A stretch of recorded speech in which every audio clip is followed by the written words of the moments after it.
coração.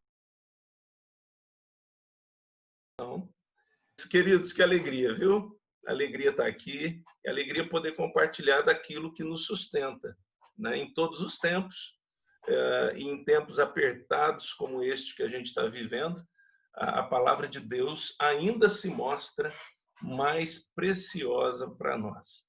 Eu fico imaginando quem não ouve, quem não come, quem não bebe dessa palavra, né? Como que está vivendo esses dias. Mas nós temos esse privilégio, né, que nos é dado por Deus, pela sua graça e pela sua misericórdia, de termos no nosso coração lugar para a palavra de Deus, que é sempre viva, sempre eficaz, sempre frutífera, abençoadora, transformadora e revoluciona. A palavra é esta mesmo, né? A palavra de Deus, ela revoluciona a vida de todo aquele que a recebe de coração aberto e pelo poder do Espírito Santo. Então, uma alegria poder estar aqui compartilhando essa palavra com vocês. Pegando um gancho aí com o momento que a gente está vivendo, eu tenho pensado muito sobre para que tem servido esse momento, né? Muita gente pergunta o porquê desse momento, mas eu creio que a melhor pergunta que nós podemos fazer como cristãos, como povo de Deus, como gente de Deus, como igreja, discípulos de Cristo, gente que serve ao Senhor Jesus e que tem sido transformada por Ele, a melhor forma de nós perguntarmos, de lançarmos questionamentos nesse tempo é perguntando para quê, né? Qual o propósito disso tudo? E são muitos, queridos. Eu, de maneira alguma, pretendo enumerá-los aqui, mas eu gostaria de pensar um com vocês. Eu creio que Deus tem o propósito de provar a nossa espiritualidade, a nossa caminhada com Jesus, a nossa vida com o Senhor. Eu creio que essa pandemia e todas as restrições que a gente está vivendo em meio a ela, né? Todas as limitações, o distanciamento, né? O isolamento, e tudo o que é a implicação desse tempo, eu creio que tem servido muito para provar, né, a nossa espiritualidade, como que a gente está na caminhada com Jesus, como que está o nosso coração, como que está a nossa mente, como que está a obra de Deus, não apenas através de nós. A gente às vezes se concentra muito naquilo que está ao nosso redor, naquilo que as nossas mãos, né, fazem no trabalho para Deus. Mas eu creio que a grande pergunta é como que está a obra de Deus em nós, a mão de Deus trabalhando na nossa vida. E eu creio que um medidor muito bom para isso é a ansiedade, que visita o coração de toda e qualquer pessoa. Não existe quem não tenha ansiedade, viu, queridos? Às vezes nós ouvimos algumas pessoas que parecem que são anjos, né? Parece que vivem em outro planeta, num planeta diferente do nosso, com problemas, né, muito diferentes dos nossos. Tem gente que parece até que não tem problema, não tem dificuldade, não tem luta, não tem adversidade, não passa por momentos de tristeza, de angústia, mas tudo isso não existe, viu, queridos? Tem gente que pode até demonstrar, mas não é verdadeiro, né? A verdade é que nós estamos no mundo que, como Jesus mesmo disse, nele nós passaríamos por aflições, né? E ninguém está isento disso, ninguém está blindado contra as aflições e adversidades do mundo, as tribulações, né? As provações. Irmãos, nestes momentos, esse sentimento, né, de ansiedade, ele tende a crescer no coração das pessoas, mas no coração do cristão, ele tem que ter um limite, ele tem que ter um limite. E esse limite depende muito do quanto nós temos comido da palavra de Deus, do quanto a gente tem se colocado ali aos pés do Senhor, do quanto a gente tem se alimentado também na comunhão dos santos, né? Porque a palavra de Deus, ela flui das páginas da Bíblia, mas ela também flui do irmão, né? Um irmão abençoado é fonte inesgotável de palavra para o nosso coração, de vida sendo compartilhada a nós. Então, a ansiedade na vida do cristão ela deve ter um limite, né? Imposto aí pela palavra, pela ação do Espírito, pela vida de Jesus em nós. E esse limite, ele nos ajuda demais a medir algumas coisas. Eu creio que quando a ansiedade passa do limite na vida do crente, ela nos revela algumas coisas que a gente precisa prestar atenção. Queria te convidar a abrir sua Bíblia comigo. Deixa eu achar a minha aqui. Opa. Lá em Mateus, capítulo...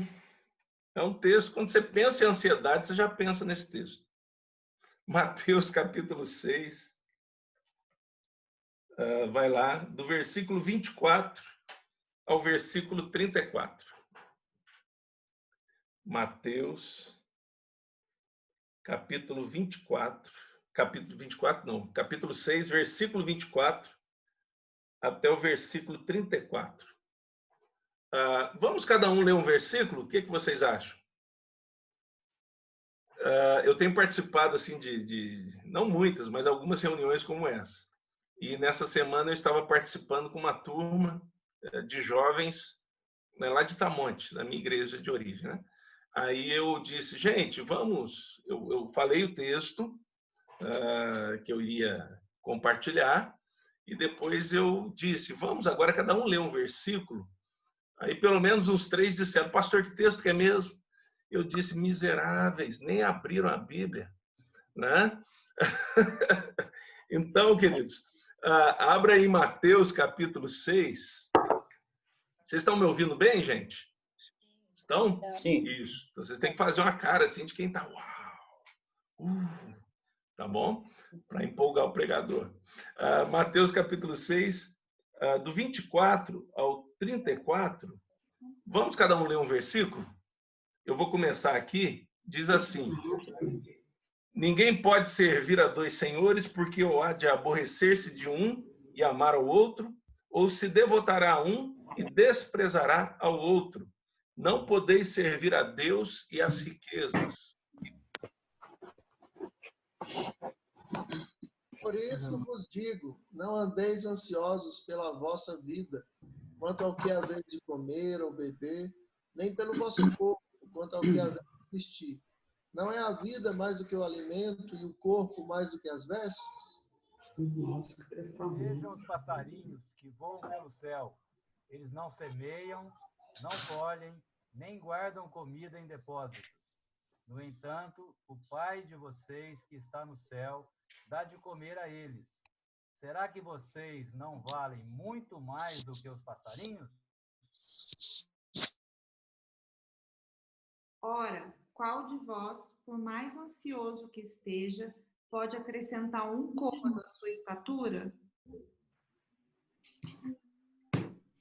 E porque se preocupam com o que vão vestir, observem como crescem os lírios do campo, eles não trabalham nem fiam.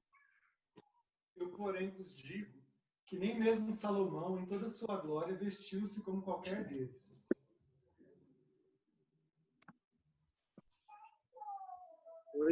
Deus essa erva do campo, que hoje existe, e amanhã é lançada no forno, não vos vestirá muito mais a vós, homens de pequena fé?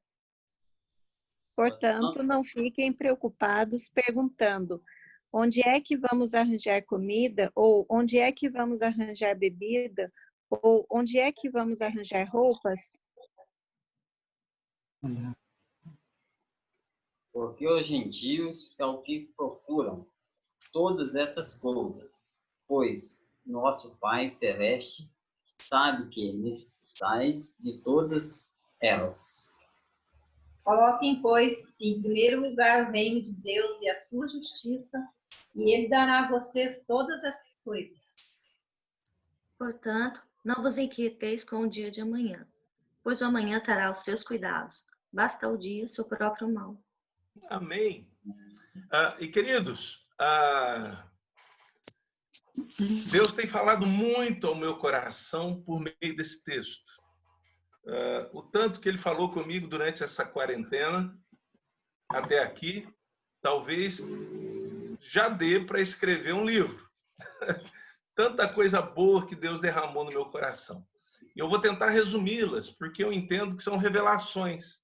São coisas que Deus realmente traz nesses momentos para nós. E falou comigo, e eu creio que pode falar com você. Então, se você quiser anotar, se anota, faça como achar melhor. Está sendo gravado também, então depois você pode recorrer aí à gravação. Mas, irmãos, como eu já disse, todos nós, sem exceção nenhuma aqui, e nem sobre a terra, temos uma determinada dose de ansiedade que faz parte da vida de qualquer pessoa. E quando nós nos convertemos a Cristo, essa ansiedade, ela passa a ser trabalhada pelo próprio Deus. E ela vai diminuindo dia a dia. A nossa espiritualidade vai se fortalecendo no Senhor e a ansiedade vai encolhendo. A nossa confiança em Deus vai crescendo e a ansiedade vai diminuindo. E na medida que a gente caminha com Jesus, menos ansiedade a gente vai tendo no nosso coração. Por isso, a ansiedade ela serve como um termômetro para a gente avaliar como está a nossa espiritualidade. E eu não sei você, mas na minha vida, e não vou nem me referir à vida pastoral, a minha vida como crente, como cristão, como discípulo de Jesus, como você também é. Eu já passei por momentos onde eu me vi ansioso demais para um crente, ansioso demais para um discípulo de Jesus, ansioso demais para quem diz crer nessa palavra, e inclusive prega e ensina. Isso já aconteceu comigo. E não duvido que possa acontecer outras vezes. Mas o maravilhoso, irmãos, é que assim como eu tenho, você também tem o Espírito Santo habitando aí no seu coração. E o Espírito Santo faz uso até mesmo da ansiedade para nos ensinar coisas maravilhosas. E a primeira coisa que eu aprendo olhando para esse texto e também olhando para a minha vida é que quando a ansiedade cresce no meu coração, ela mostra que a minha devoção está precisando de ajustes. Vou repetir. Quando a ansiedade cresce no meu coração, o Espírito Santo faz uso dela para me mostrar que a minha devoção ao Senhor está precisando de ajuste. Perdeu o foco. O coração saiu para passear e não voltou para o lugar certo. O meu olhar no que diz respeito ao Senhor. E aqui eu aprendo isso, porque o texto começa, se você prestou atenção, nos falando sobre o fato que a gente não pode servir a dois senhores, porque você há de agradar um e desagradar o outro.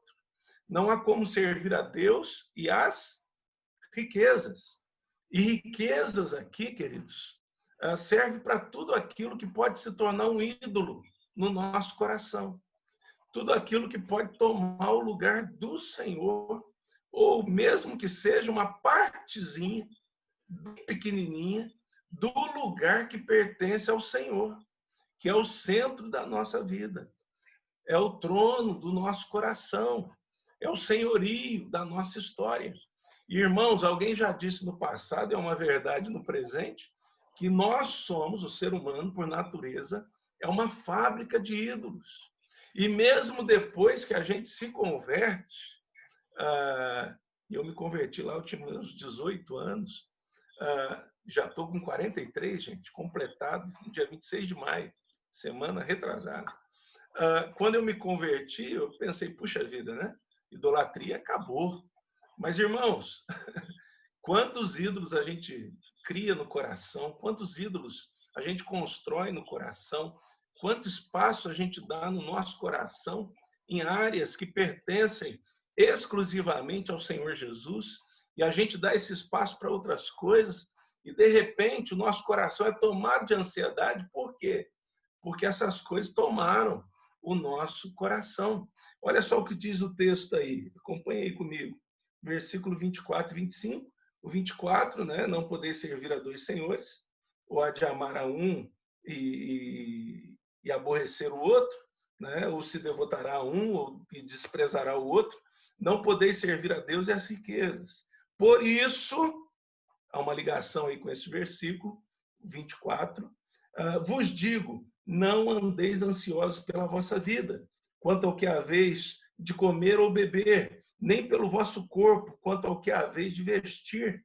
Não é a vida mais do que o alimento e o corpo mais do que as vestes? Claro que é, mas às vezes a gente se esquece. A gente se esquece que a vida é muito mais sustentada por Deus do que por aquilo que a gente come. O próprio Jesus nos ensinou, nem só de pão viverá o homem, mas de toda palavra que procede da boca de Deus.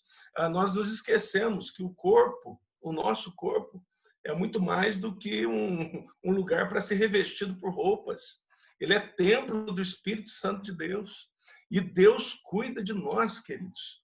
Deus zela por nós. E quando a ansiedade cresce no nosso coração, significa que a gente está perdendo isso de vista. A gente está deixando o Senhor de lado e colocando o nosso coração em outras coisas que nós consideramos riquezas, que se tornam ídolos na nossa vida.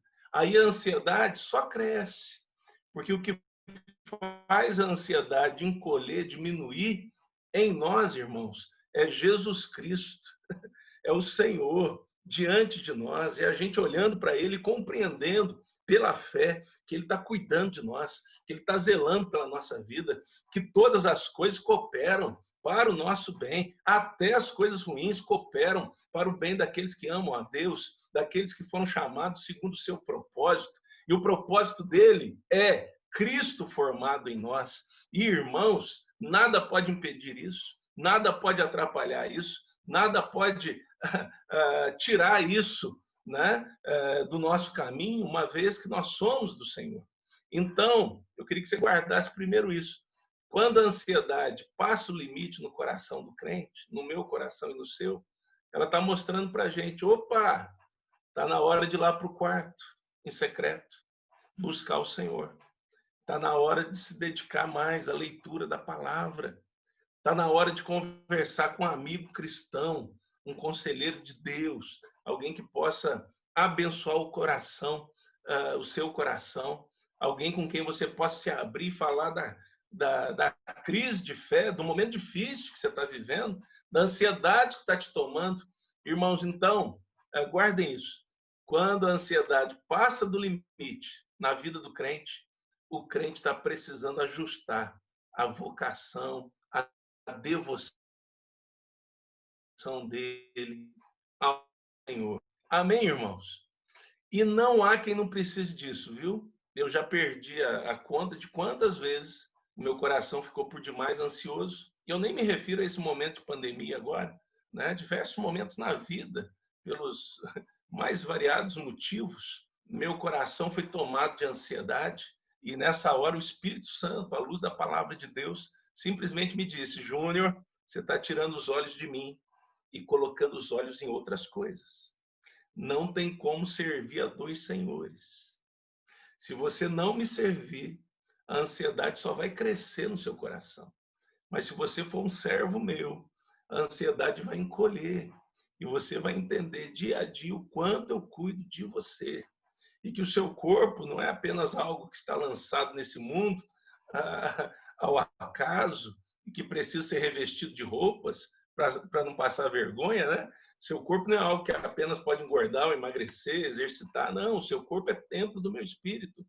E a sua vida também não é sustentada por comida, né? Como se acabou o alimento, vou morrer. Não, não. A sua vida é sustentada por algo muito mais precioso e poderoso, que é a minha palavra. Então, queridos, quando a ansiedade cresce, está na hora de ajustar a vocação. Vocês concordam com isso? Concordam ou não? Alguém já passou por isso ou só eu? Pode soltar o áudio aí. Alguém já passou por isso ou só eu, que sou mais pecador aqui? Pode liberar o áudio, irmão. Fala aí. Em nome de Jesus. O bom daqui é que eu não preciso ficar pregando sozinho. Você pode falar também. Tá liberado, gente. É só vocês... Vocês já passaram por isso, irmãos? Quem já passou por isso? Dá um tchauzinho de novo aí, só para ver se todo mundo. Aí, tem gente que põe a foto e vai embora, né? Mas beleza, estamos juntos. Queridos, a segunda coisa que eu quero que a gente guarde, então. Se quiser interromper e falar alguma coisa, por favor, viu? Eu creio que vocês também podem enriquecer muito esse tempo.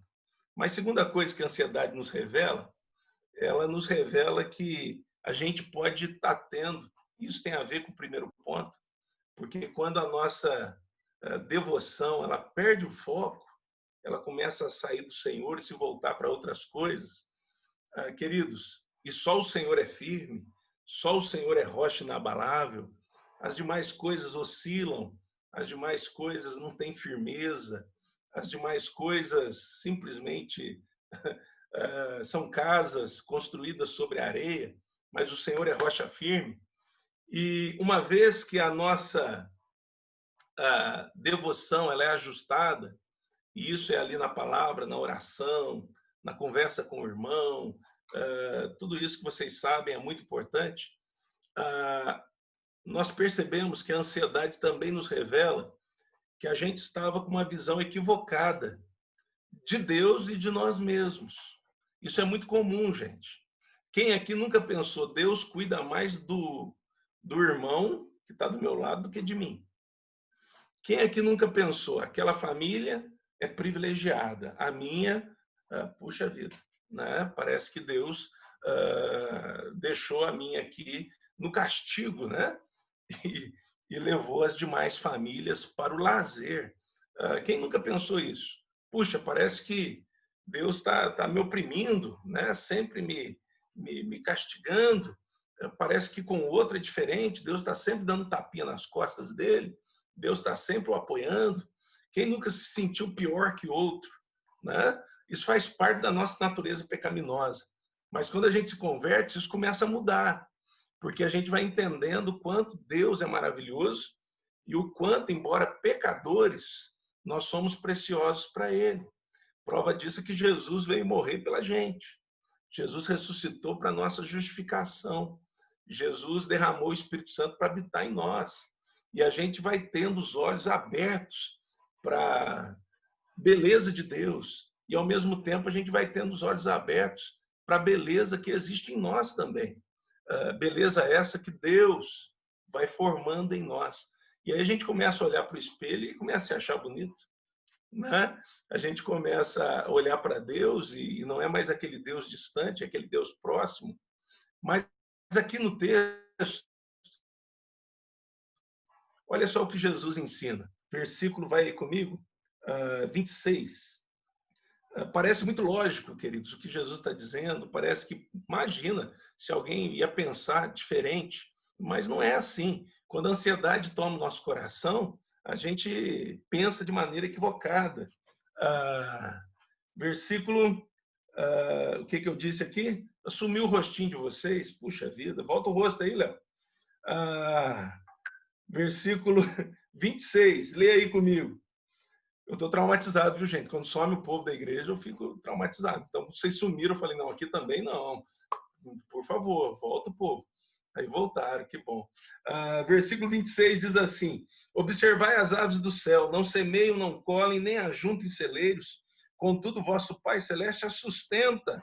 Porventura não valeis vós muito mais do que as aves? Gente, parece um negócio sem cabimento, né? Uma pergunta sem cabimento.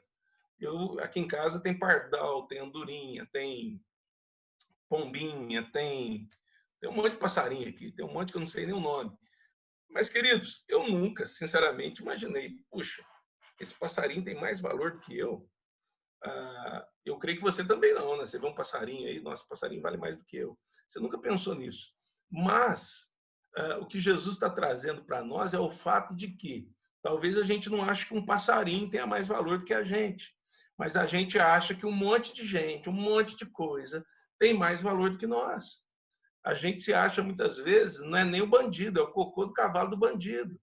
Tem gente que vai mais longe, é o vermezinho no cocô do cavalo do bandido, né? Se acha um zero bem à esquerda, mas é uma visão equivocada, é mentira do diabo. E a ansiedade traz isso para o nosso coração, porque a ansiedade é incredulidade disfarçada. A ansiedade é desconfiança disfarçada. A ansiedade é o nosso coração dizendo para nós mesmos, e eu creio que pela ação do Espírito Santo, que a nossa visão de Deus e a nossa visão de nós mesmos está equivocada. E a gente tem que corrigir isso, irmãos, porque Deus não é distante, Deus é próximo. E nós não somos um zero à esquerda. Nós somos raça eleita, sacerdócio real, nação santa, povo de propriedade exclusiva de Deus. Nós somos a menina dos olhos de Deus. Nós somos a igreja do Senhor Jesus, a noiva de Cristo, aqueles que têm no coração uma viva esperança e no céu, uma herança incorruptível. Queridos, isso é precioso demais. Mas, quando a ansiedade passa o limite, ela revela para nós que a nossa visão de nós mesmos e de Deus está equivocada. Eu sou pastor, eu converso com gente todo dia, o dia inteiro. Irmãos, o que tem de gente que sofre com isso? Pastor, eu não sou nada. Pastor, minha família é uma droga. Pastor, a minha igreja é uma droga. Eu falo, opa, não. O que é isso da igreja? Não pode falar, não. Mas é brincadeira, irmãos. Mas pessoas assim destruídas no coração. E nada tá bom. Olha para a igreja, não tá bom. Olha para a cidade que mora, não tá bom. Olha para a casa que mora, não tá boa. Olha para o marido com quem casou, não tá bom. Olha para a esposa, não tá bom. Olha para os filhos que teve, não tá bom. Olha para a comida no prato, não tá boa. O que tem para beber também não é bom. Tudo. Olha para o pastor, Sundar, espero que você não sofra disso. Olha para o pastor também não tá bom. Né? Vamos falar dos presbíteros também. Olha para os presbíteros também não servem. Olha para os irmãos, para ninguém ficar de fora. Os irmãos também não estão bons. Nada é bom. E o que é isso? É uma visão equivocada de si mesmo, que acaba colocando uma lente, não é exagero que eu vou dizer, uma lente do inferno nos olhos e nos ouvidos também um filtro do inferno. E tudo fica ruim, tudo fica ruim. E olha para Deus, Deus é ruim também. Deus é ruim. Tem temor porque tem medo de morrer. Tem temor porque tem medo de descer fogo do céu e consumir. Mas acha Deus ruim, acha Deus perverso.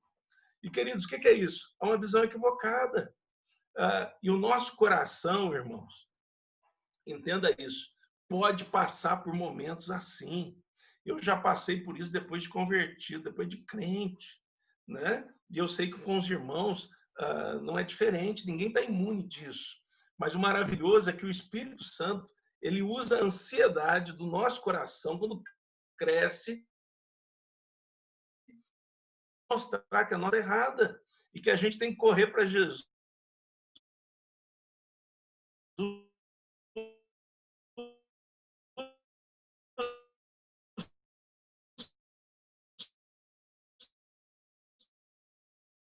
As sujeitas, mais do que as aves, mas muito mais.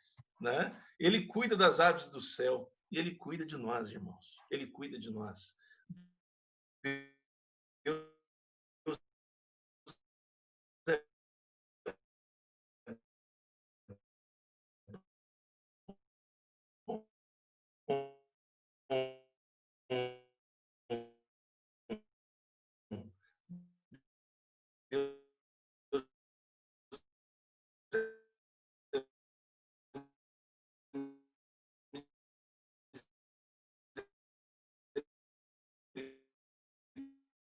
de Deus já nos Deus do amor.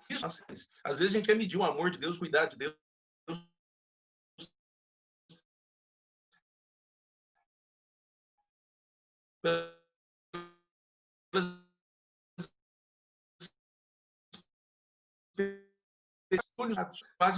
A gente até repreende, fala, está repreendido. Né? A gente repreende e Deus está lá em cima dizendo, peraí, o presente é meu, o embrulho o embrulho está escondendo aí algo maravilhoso. E aí a gente confia que veio de Deus, que todas as coisas cooperam para o bem, que o Senhor nos ama, que nós somos dele, e a gente lá na frente percebe que aquilo que parecia muito ruim, na verdade, Deus transformou em algo maravilhoso, maravilhoso. Você pode pegar a história de José, do Egito, você pode pegar várias histórias bíblicas que mostram justamente isso. Parece que Deus está errando quando a gente tenta examinar os mistérios de Deus, mas ele nunca erra, ele nunca tarda, ele faz tudo no tempo certo, para o nosso bem e para a glória dele. Amém, irmãos? Então, quando a ansiedade... Vocês estão acompanhando meu raciocínio? Minha esposa às vezes fala, Júnior, é que você pensa, mas está lá na frente, tem que voltar e dar uma... Então, se eu falar e esquecer que eu estou falando,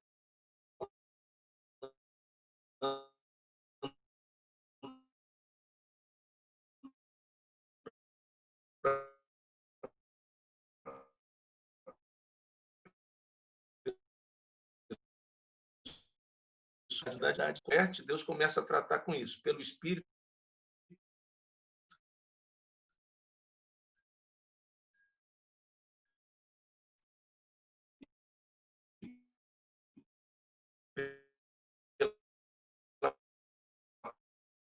Dadas da vida, sendo que usa a luz da palavra, a própria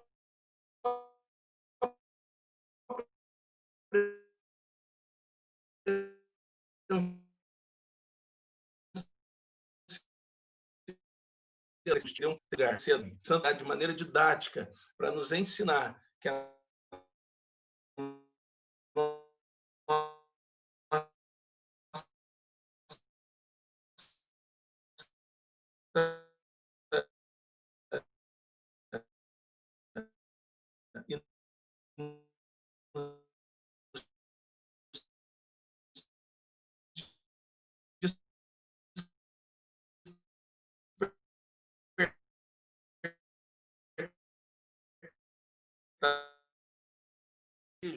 enorme de autossuficiência e de independência. Isso é algo gritante no ser humano. Quando a gente se converte, a gente se submete a Cristo. A gente deixa de ser escravo do pecado e passa a ser escravo de Cristo. Escravos do pecado, nós tínhamos a morte. Escravos de Cristo, nós temos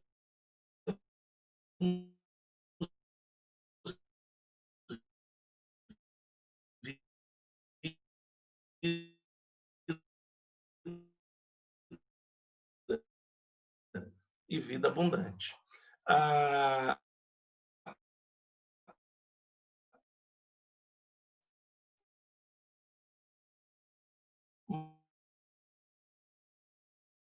Quando juntos os dois, assim, ó, dá choque.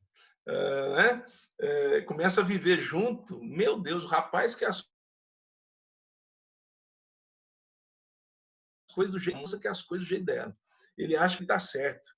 Ela acha que o jeito dela está certo. E por conta disso, do banheiro até a cozinha, eles brigam. Né? Desde a posição do rolo de papel, já presenciei isso. Um casal que a briga começou depois de apurada investigação, porque ela colocava o rolo de papel higiênico de um jeito, mas ele gostava de outro. Então, ela, quando ia, ela botava do jeito dela. Ele, quando ia, botava do jeito dele. E começou uma discussão por causa do rolo do papel higiênico. Né? Irmãos, e assim vai. Mas tudo é por conta desse sentimento de autossuficiência, né? De independência, que grita, eu não preciso do outro. Eu não preciso de você para viver. Eu vivo sozinho. A gente quer tomar o lugar de Deus e dizer para o mundo que nós, a nós mesmos, nos bastamos. Mas isso é a maior mentira que existe. Nós precisamos uns dos outros e a gente precisa, antes de tudo, de Deus. Sem Deus a gente não vive, não respira, não existe. Sem Deus a gente não caminha, não avança. Sem Deus a gente não vence. Sem Deus, queridos, a gente simplesmente desmorona. Mas a gente se esquece disso.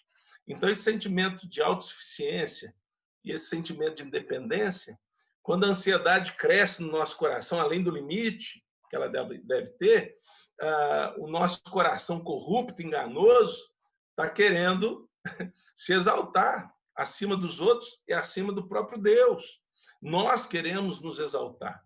Mas, irmãos, o Espírito Santo usa isso para mostrar para a gente, ô Júnior, ô Sundar, ô Léo, ô Silas, ô Cleusa, ô Jaci, ô Márcio, ô Fabrício. Está errado. Que sentimento que é esse de autossuficiência? Que sentimento é esse de independência? Ô Viviane, ô Rosângela, o que é isso? Ô Wander, que sentimento que é esse?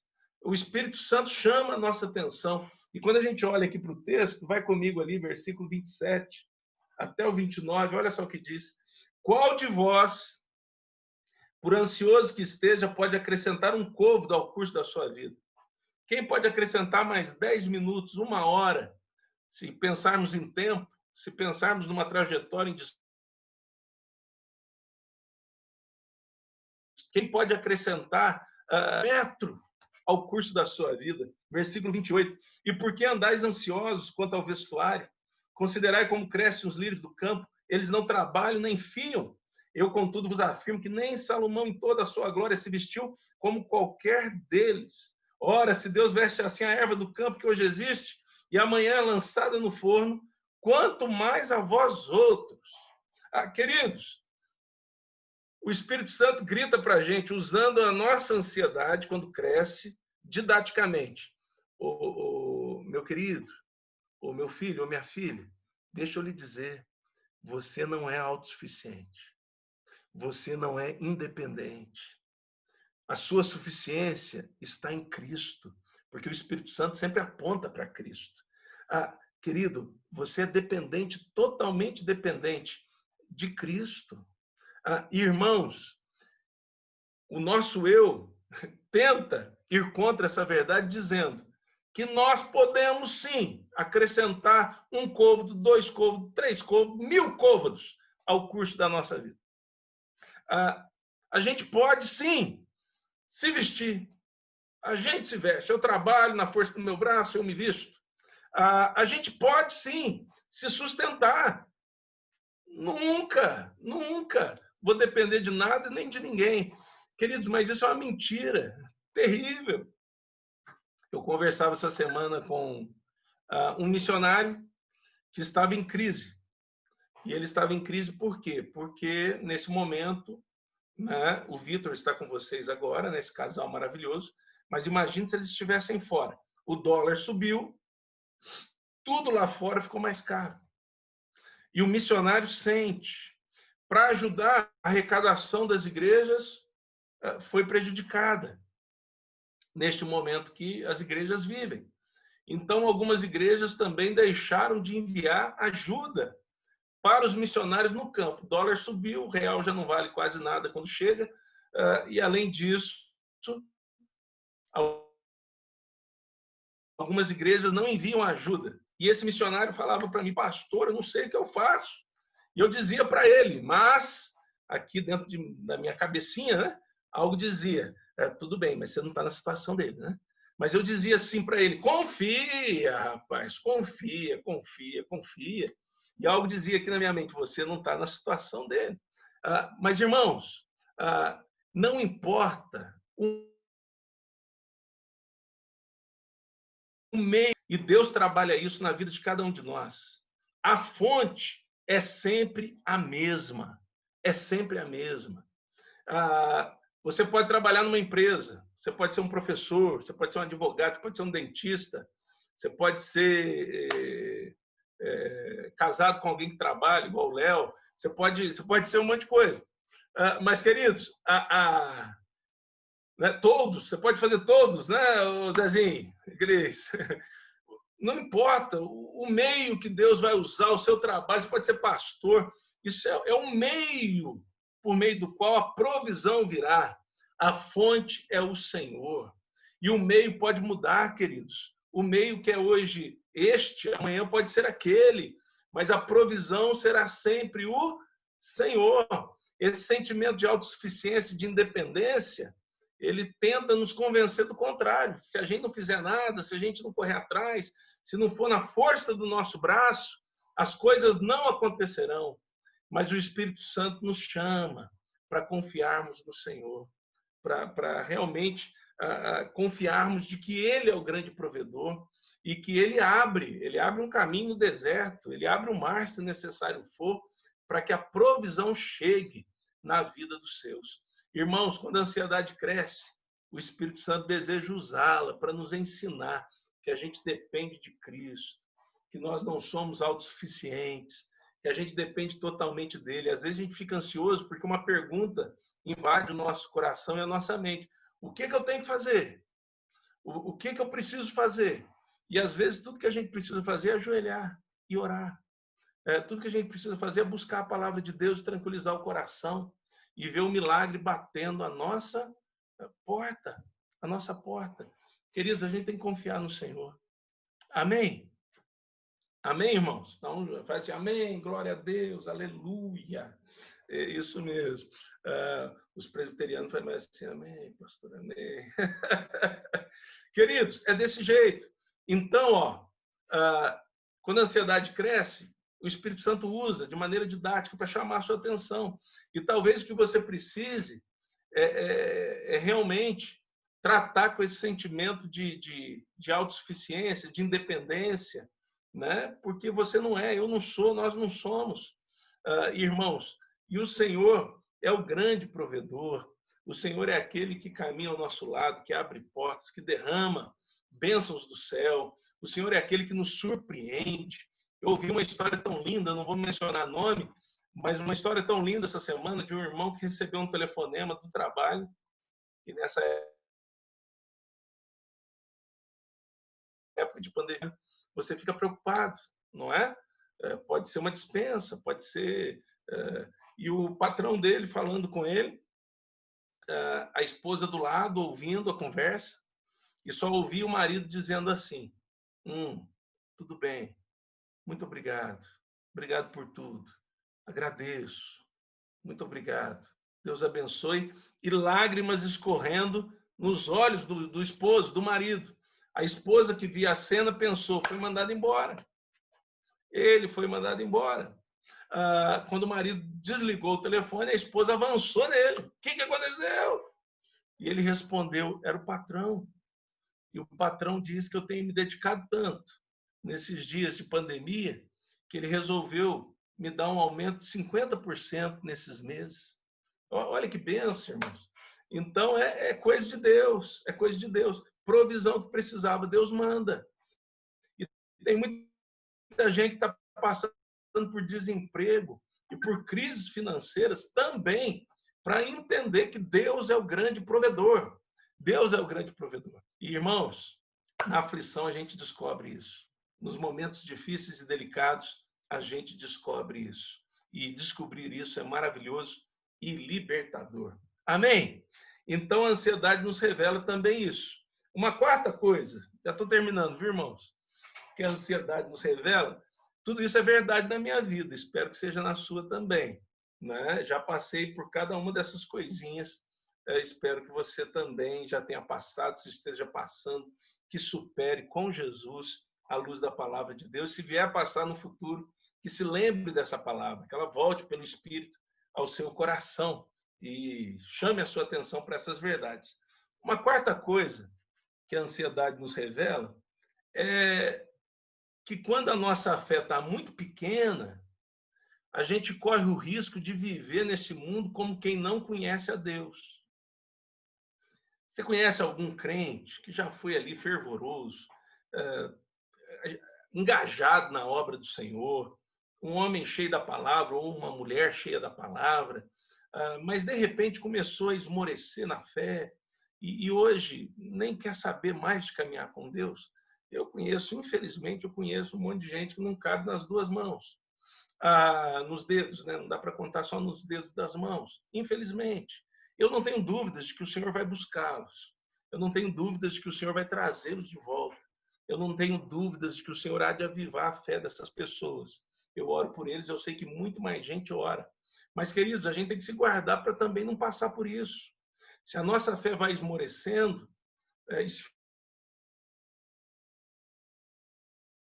esfriando, né, deixando de ser uma fosa e se tornando uma fé morta, queridos, a gente começa a viver como quem não conhece a Deus. A nossa prática de vida deixa de ser uma prática de vida cristã e passa a ser uma prática de vida que pode ser, no máximo, chamada de religiosa. né? A gente ainda continua na igreja, a gente ainda tem a Bíblia como um amuleto, né? Deixa aberta no Salmo 91, em cima da cômoda, né? Ali no Salmo 91, falando nisso, tem gente que o Salmo 91 da Bíblia tem uma cor diferente a página, porque só fica aberta ali. É amuleto, né? Está servindo de amuleto, mas na verdade não serve desse jeito a palavra. Mas, queridos, entendamos uma coisa: o Senhor deseja que a gente tenha uma fé fortalecida, uma fé operosa, uma fé viva. Olha só o que diz comigo na Bíblia, aí na sua Bíblia, o versículo 30 e 32 do capítulo 6. Diz assim, Jesus continua falando, né? Versículo 30, que a gente já leu. No finalzinho dele, ele chama os seus discípulos de homens de pequena fé. E tem gente que se justifica dizendo, mas a Bíblia diz que se a gente tiver fé do tamanho do grão de mostarda, pastor, tá de bom tamanho, tá tudo legal. Queridos, não se encaixa aqui nesse texto e nem no que Jesus está se referindo. Aqui Jesus está criticando a pequenez da fé daqueles homens. E prestemos atenção no versículo 31 e 32. Portanto, não vos inquieteis dizendo que comeremos, que beberemos, ou com que nos vestiremos, porque os gentios é que procuram todas estas coisas, pois vosso Pai Celeste sabe que necessitais de todas elas. Gente, olha o que Deus está dizendo aqui. Olha o que Jesus está falando aqui para nós. Não há por que nós aceitarmos viver neste mundo como quem não conhece a Deus. Nós conhecemos a Deus e a gente sabe que Ele é Pai. E como a gente já disse, a gente tem uma visão clara de quem Deus é e de quem nós somos nele. E não há por que a gente viver de um jeito que vive todos aqueles que não conhecem ao Senhor. Ou seja, sem uma fé prática, sem uma fé operosa, sem uma fé dedicada, sem uma fé cheia de disposição. Queridos, nós somos chamados para viver pela fé. Esses dias conversava com uma mãe, já tem um tempinho, ela dizia, pastor, a gente vive um tempo onde não precisa mais de fé. Eu dizia, mas por quê? Não, porque quando eu saía de casa, era moça, a minha mãe se colocava de joelhos para orar por mim em casa. Eu não oro por ela, eu pego o celular e ligo para saber onde ela está e o que ela está fazendo. E se tiver tudo bem, eu deito e durmo. Queridos, nós não podemos perder de forma alguma a passada, né? Na fé, e na fé prática, na fé operosa, na fé dedicada, na fé cheia de disposição, porque fé é algo que cresce, irmãos, na medida que a gente se alimenta da palavra de Deus. Fé é algo que cresce na medida que nós praticamos fé. Fé é algo que aumenta no nosso coração na medida que nós temos experiências de fé com Deus. E para isso a gente precisa ser ousado. E a gente precisa entender que Deus é o nosso Pai e que Ele está na nossa frente e que Ele nos segura pela mão e que Ele abre portas que nenhum homem abre. Ele faz milagres que nenhum homem é capaz de fazer. Ele realiza coisas, queridos, que fogem à nossa expectativa, que fogem à nossa imaginação. Esse é o nosso Deus. E para exercitar a fé, irmãos, a gente precisa ter essa fé aumentada dia a dia na nossa vida. E o Espírito Santo, quando a ansiedade cresce dentro de nós, ele vem para simplesmente nos dizer e nos chamar a atenção. A sua fé está pequena, a sua fé está encolhida, a sua fé está fria. Você está deixando de crer, você está deixando de acreditar, você está deixando de praticar a fé. Irmãos, nessas horas a gente tem que correr para Jesus, a gente tem que chorar na presença dele, a gente tem que pedir perdão pela nossa incredulidade, a gente tem que pedir perdão por ter deixado o fogo apagar no nosso coração, e a gente tem que sair dali avivado pelo Espírito Santo de Deus. E isso acontece, irmãos. Vou dar um testemunho meu. Quantas vezes eu me vi passando, vou pegar o domingo, né, como exemplo. Um domingo difícil, um domingo assim com o coração bagunçado, um domingo com a fé esmorecendo dentro de mim, e eu tinha que pregar no culto da noite ou no culto da manhã. Irmãos, nessa hora, eu sei que o Sundar também é um pastor muito íntegro.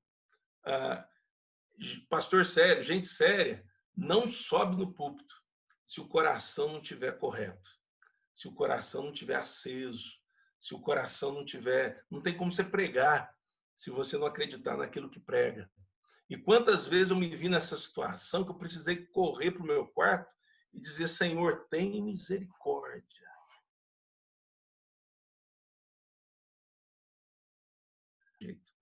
O Senhor tem que acender o meu coração. A minha fé está pequena, a minha fé, seja por causa de um acontecimento, uma adversidade, uma luta, uma surpresa ruim, eu já passei por isso, eu sei que vocês também podem passar. A nossa fé, ela dá uma esmorecida. E ali no quarto, queridos, em alguns momentos com Joana do meu lado orando por mim, o Senhor vem e acende a nossa fé. E a gente vai para o culto e a gente prega. E aí os irmãozinhos vêm depois: pastor, que mensagem, que bênção.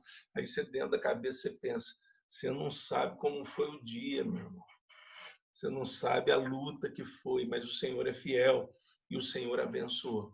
E a gente tem que correr para Deus, queridos. Crises de fé, momentos em que a fé encolhe e a gente se vê com a ideia. Às vezes a gente não põe em prática, mas a gente tem a ideia de viver como aqueles que não conhecem a Deus, né? Irmãos, nessas horas, a gente tem que correr para Deus, clamar por misericórdia, falar: Senhor, eu sou teu, eu quero viver do seu jeito, mas o meu coração tá frio, a minha mente está bagunçada, tem misericórdia de mim. E aí o que a gente vê, irmãos, é o Senhor avivando a nossa fé, e a gente sai dali fortalecido, a gente sai dali disposto, e a gente sai dali com uma fé também crescente e que glorifica ao Senhor Jesus. Amém, irmãos? Então, o Espírito Santo, ele usa a nossa ansiedade de maneira didática para nos ensinar também isso. Opa, sua fé está pequena, corre para Jesus. Você está pensando, às vezes não está vivendo, mas às vezes já está pensando. Primeiro a gente pensa, depois a gente faz. Você já está pensando em viver como quem não conhece a Deus. Esses dias, um testemunho para vocês, eu me senti tentado a jogar na Mega Sena. Irmãos, eu fiquei pensando: puxa vida, hein? Eu vou jogar nesse negócio de Mega Sena aí. Acho errado, viu, irmãos? Que crente não tem que apostar, jogar na sorte. O crente vive debaixo da provisão de Deus. Se Deus quiser que você seja um milionário, ele manda 1 milhão para você, pode ficar sossegado. Se ele não quiser, você pode jogar na Mega Sena o resto da vida, você nunca vai ganhar. E se ganhar, vai perder tudo. Mas presta atenção. Queridos, eu me senti tentado a jogar na Mega Sena. E eu falei: eu vou fazer um joguinho desse negócio. Aí eu descobri que tem um aplicativo que você põe no celular e dá para você jogar pelo celular. Aí, Sundar, tá vendo? Ninguém nem descobre. Você põe no celular, porque o pastor não joga na Mega Sena, porque tem que ir na casa lotérica. Aí encontra com o crente, tá enrolado, né? Tem que falar que veio pagar conta, tem que falar alguma coisa assim, né? Não, pagar conta, mas você não está com conta para pagar, pastor. E o crente é terrível. Vê o pastor na porta da casa lotérica e já vai falar que o pastor está jogando. Mas, irmãos, me senti tentado. Vai parecer algo bobo, mas, queridos, Deus mexeu muito comigo. Eu não fiz o jogo, viu? Não joguei. Guardei os números só, mas não joguei. E, queridos, Deus falou muito comigo: Júnior, onde está a sua confiança? E eu percebi que foi um momento que a minha fé estava dando aquela esmorecida e eu estava pensando em jogar na Mega Sena. Me lembrei de uma história agora, não sei se vocês conhecem, do irmãozinho que procurou o pastor sobre jogo de Mega Sena. O pastor disse a ele: meu irmão, é errado jogar. Mas o irmãozinho, né, em Itajubá não tem isso não, só nessa igreja desse pastor, foi lá e jogou na Mega Sena e tal. Passado um tempo, ele procurou o pastor e disse para o pastor: pastor, tenho que te contar um negócio. Eu joguei na Mega Sena. E o pastor disse para ele: irmão, mas você sabe que não pode, meu irmão. Por que você fez isso? Você tem que confiar no Senhor. Para que fazer um negócio desse? Né? Não precisa disso. Aí o irmãozinho falou: pastor, e tem outra coisa. Eu ganhei, pastor. E agora eu não sei o que eu faço. se eu dou o dízimo ou se eu não dou. Daí o pastor olhou para ele e falou, vai pecar 2 vezes, já pecou jogando, agora vai pecar não dando dízimo? Eu fico doido para usar essa história realmente com alguém, mas até hoje não aconteceu. Mas, queridos, então só guarda essa... Todo mundo vai guardar a história, não vai guardar a palavra, né? Mas guarda essa revelação que Deus nos traz, né? Que às vezes a nossa fé está pequena e a gente está pensando em viver como quem não conhece a Deus. E para fechar, última revelação para o nosso coração, que o Espírito Santo usa a ansiedade para nos trazer. Ela revela o quanto as nossas prioridades podem estar fora do lugar. Quando a ansiedade nos toma, queridos, a gente começa a comer a unha, o dedo, o Espírito Santo usa a própria ansiedade para dizer, opa, a prioridade pode estar fora do lugar. As prioridades, né, podem estar fora do lugar. Olha só o que diz aí o versículo 33. Buscai, pois, em primeiro lugar o seu reino e a sua justiça, e todas estas coisas que podem nos deixar ansiosos vos serão acrescentadas. Irmão, se a gente busca o reino em primeiro lugar, Deus vai colocando no nosso caminho tudo que a gente precisa para cumprir o nosso chamado como cristão no reino. Deus nos dá dons, Deus nos dá dinheiro, Deus nos dá casa, Deus nos dá tudo que a gente precisa. Se a gente não precisar de dinheiro, Ele não vai dar dinheiro, Ele vai dar outra coisa. Se a gente não precisar de uma casa, Ele vai nos dar uma casa de aluguel. Mas a gente vai ter o que a gente precisa para cumprir o nosso chamado no reino. Quando a gente começa a ficar ansioso por causa de coisas, situações, circunstâncias, as nossas estão precisando ser organizadas. Ó. A prioridade está fora do lugar. A gente começa a buscar as coisas que Deus prometeu acrescentar e fica esperando que Deus acrescente o reino na nossa vida. Quantos crentes fazem isso, irmãos? Passa a vida inteira buscando o que Deus prometeu acrescentar e deixa o reino e pede para o Senhor acrescentar o reino. Está errado, a gente tem que buscar o reino. E buscar o reino é buscar a Cristo, a vontade de Cristo, a vida com Cristo, o serviço a Cristo, o ministério cristão, a caminhada com Jesus, é se dedicar. Se você é um advogado, professor, um gari, um dentista, um comerciante, um empresário, seja lá o que você faça da vida como profissão e meio por meio do qual o Senhor derrama a sua bênção, se é algo agradável aos olhos de Deus, meu irmão, Deus deseja usar a sua vida aí. E nesse contexto você busca o reino, nesse contexto você vive o reino e Deus vai acrescentando dia a dia o que você precisa. Isso é maravilhoso, irmãos, é maravilhoso. Então o Espírito Santo ensina para a gente, opa, as prioridades estão fora do lugar, tem que arrumar. E quantas vezes, sou pastor, irmãos, não tenho vergonha de falar isso, porque eu sei que eu sou pastor, mas eu sei que eu sou pecador. Lavado e remido no sangue de Jesus, mas pecador. E falho. Quantas vezes eu vi o meu olhar sendo retirado do reino e colocado em outras coisas? Coisas até religiosas. Quantas vezes eu já me vi tirando os olhos do reino e colocando os olhos na igreja, instituição. Puxa, essa igreja, olha a igreja, coisa maravilhosa, coisa linda. E aí o Espírito Santo vem e, opa, a igreja realmente é maravilhosa, é linda, mas ela é minha. Né? E você tem que me servir. Tira os olhos da igreja, coloca os olhos no reino. Quantas vezes o Senhor me ensina? Então, irmãos, a gente está sempre aprendendo. O Espírito Santo chama a nossa atenção para isso. Para fechar, quero só ler o último versículo 34. Portanto, não vos inquieteis. Olha que coisa maravilhosa que acontece, irmãos, quando a ansiedade encolhe no nosso coração, submissa ao senhorio de Cristo. Portanto, não vos inquieteis com o dia de amanhã, pois o amanhã trará os seus cuidados. Basta ao dia o seu próprio mal. Tanta gente que sofre por causa de amanhã. Tanta gente que não dorme por causa de amanhã. Tanta gente perdendo, né, os cabelos, branqueando os cabelos, não é direta nem para o Léo, nem para o Flavinho, viu? Mas tem muita gente ficando com cabelo branco, perdendo cabelo por causa de ansiedade. Muita gente adoecendo, irmãos, por causa de ansiedade. Preocupação com amanhã, que a palavra do Senhor nos ensina, trará os seus cuidados. Cuidados de quem? Cuidados do Senhor. O Senhor que cuidou da gente hoje vai cuidar da gente amanhã. Você não esquecer, todo mundo ansioso, Mas a partir do momento que a gente se converte, essa ansiedade se submete ao senhorio de Cristo e ela tem que ficar contida no nosso coração. Mas somos pecadores e vira e mexe, essa ansiedade cresce. Mas o Espírito Santo que habita em nós é maior do que ela e a usa para chamar a nossa atenção e para revelar a nós 5 coisas que a gente precisa ajustar a nossa devoção, que a gente precisa de colírio nos olhos. Estamos enxergando Deus de maneira equivocada e estamos nos enxergando de maneira equivocada também. Que a gente precisa lançar mão desse sentimento de autossuficiência e de independência. A gente depende totalmente do Senhor e a nossa suficiência está em Cristo.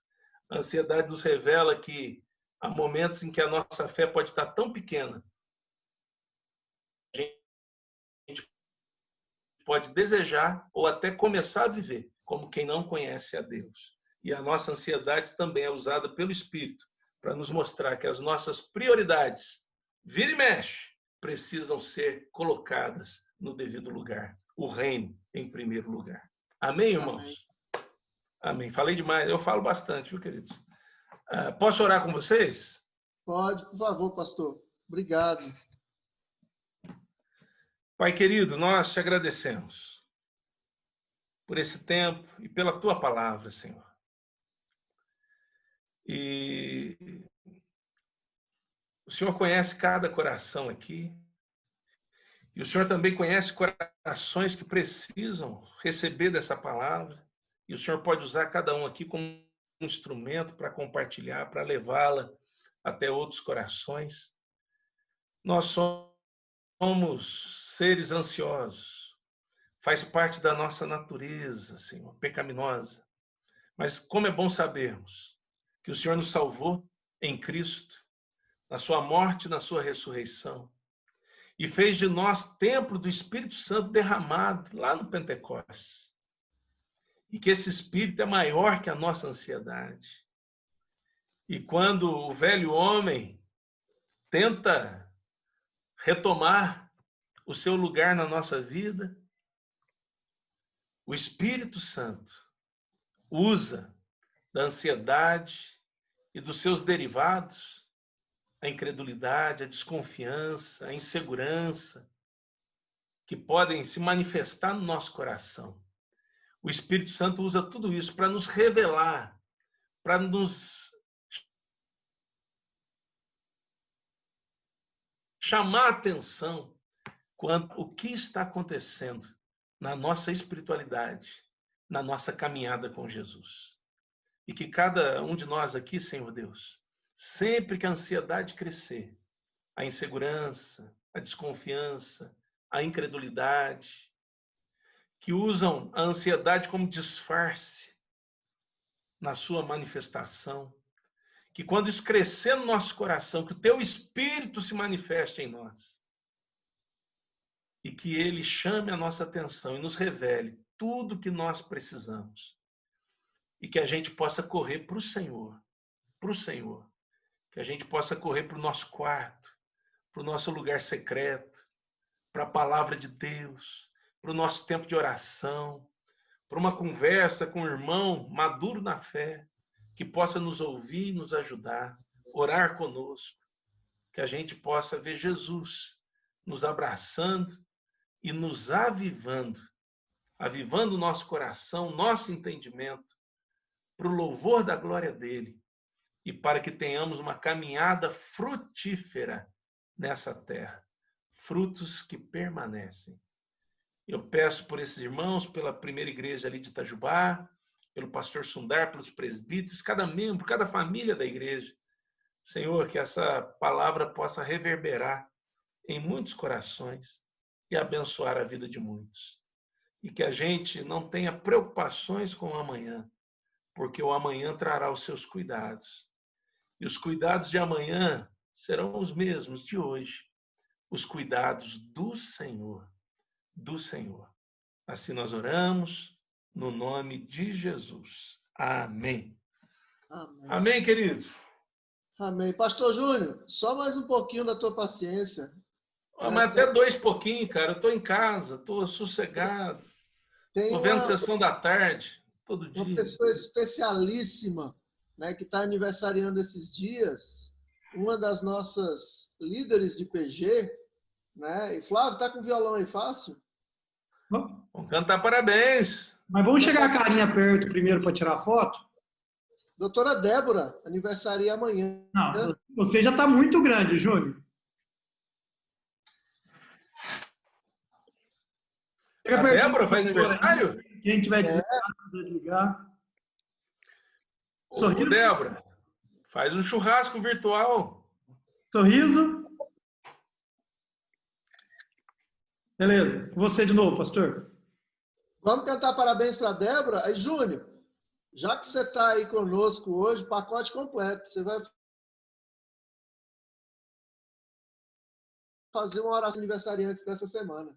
Mas tem que chamar de doutora? Tem não, né? Ô, Débora, eu vou até profetizar depois. Vamos lá. Canta parabéns. Quem vai puxar aí parabéns? Todo mundo, vamos cantar parabéns para você essa data querida. Muitas felicidades, muitos anos de vida. Parabéns para você essa data querida. Muitas felicidades, muitos anos de vida. Amém. Ele vai aprontar alguma coisa ali, ó. Ô, Débora. Oi. Pegou suíte lá, tá vendo? Amanhã eu farei por você, Débora. Ah lá! Amanhã eu vou mandar foto pro Léo depois. Eu vou fazer essa picanha em comemoração ao seu aniversário. Se quiser participar do churrasco virtual, eu te mando depois foto, vídeo, tudo mais. Ô, Léo, essa aqui, Léo, é a ponta da picanha, Léo. Ô, gente, vocês não têm ideia. Eu tô quase que chorando aqui porque me relembrou novamente daquele churrasco. É da Swift, né, Júnior? É da Swift, é da Swift. Ó. Acredito vendo. Ó. Ah, foi só para passar vontade. Irmãos, aí tem Swift, não tem, Itajubá? Tem. Tá bom, vai lá. Aí tem Swift ou não? Não.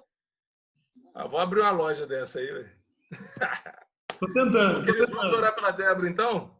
Irmãos, deixa eu dar uma palavrinha também, ó. Todo mundo convidado para depois da pandemia, viu? Vem em Sorocaba, gente.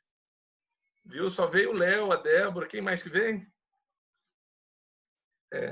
Quem estava com vocês? Só vocês mesmos, né, Léo? É. Mas olha que benção, olha como Deus tem me abençoado.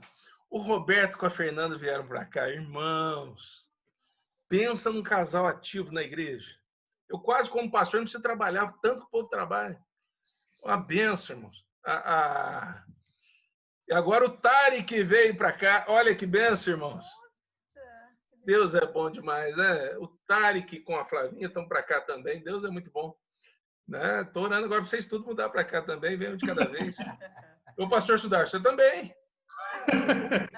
Cheio de pastor aqui, de gente.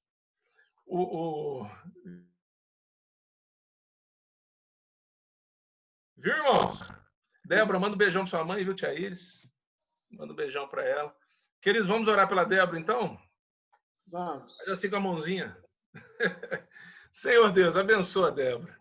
Obrigado por essa vida preciosa, por essa irmã. E, Senhor, obrigado pela família linda que o Senhor deu a ela. E obrigado pelo compromisso dela, antes de tudo com o Senhor e depois com a tua igreja. E usa a vida da Débora, Senhor Deus, na sua profissão, que na verdade é uma vocação. O Senhor possa usá-la ali tremendamente. E continua usando também no meio do seu povo, como instrumento nas tuas mãos, para motivar, para impulsionar, para levar adiante a tua obra. Que o Senhor a abençoe como esposa, como mãe, como irmã em Cristo, que em tudo ela possa viver a experiência, Deus, que a tua palavra nos diz, que a vereda do justo é como a luz da aurora, que vai brilhando mais e mais, até ser dia perfeito. Que seja assim na vida da Débora, hoje e sempre, em nome de Jesus. Nós a abençoamos como irmãos em Cristo e nós louvamos ao Senhor por essa vida preciosa. Abençoa cada família e cada irmão desse grupo aqui, Senhor. Que em nome de Jesus, o Senhor esteja presenteando esses corações com algo muito especial, ainda nesse final de semana. Que bênção, Senhor Deus, surpresas boas, vindas do Senhor, possam chegar em cada casa, em cada família aqui representada. Algo surpreendente do Senhor. Algumas coisas que irmãos têm orado, algumas coisas que irmãos têm pedido ao Senhor, algumas necessidades. Senhor, que o Senhor surpreenda, que o Senhor faça até aquilo que alguns não pediram, mas é necessidade que o Senhor enxergue e vê. Que o Senhor faça algo lindo na primeira igreja de Itajubá, como o Senhor vem fazendo ao longo dos anos. Que o Senhor possa, após essa pandemia toda, trazer um tempo de vigor espiritual, um tempo de realmente um avivamento vindo do Senhor sobre a vida dessa amada igreja. E que assim seja, em nome de Jesus. Amém e amém. Amém, amém. Deus abençoe, gente. Obrigada.